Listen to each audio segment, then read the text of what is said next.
Kuelekea katika mechi yetu ya tarehe 3 ya mwezi wa 5, mechi yetu ya Kariakoo Derby itapigwa katika uwanja wa Meja Jenerali Isamuhyo, uwanja ambao uko Mbweni jijini Dar es Salaam, na ni uwanja wa nyumbani wa Simba Sports Club.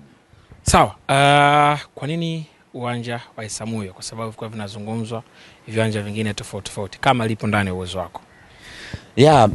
Kwanza Meja Isamuhyo ndio uwanja wetu wa nyumbani msimu huu.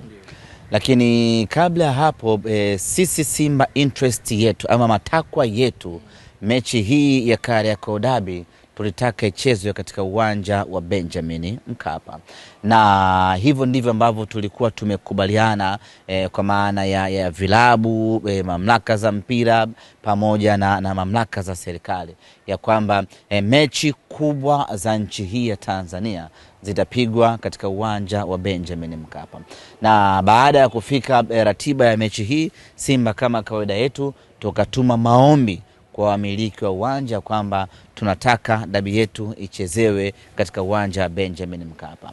Hayo ndio yalikuwa matakwa na mapenzi yetu sisi Simba Sports Club. Lakini tukapokea taarifa kutoka kwa wamiliki wa uwanja wakitueleza kwamba uwanja Benjamin Mkapa kwa sasa upo katika matengenezo na marekebisho kwa ajili ya maandalizi ya AFCON, na kwa mantiki hiyo tukalazimika Simba kutafuta uwanja mwingine.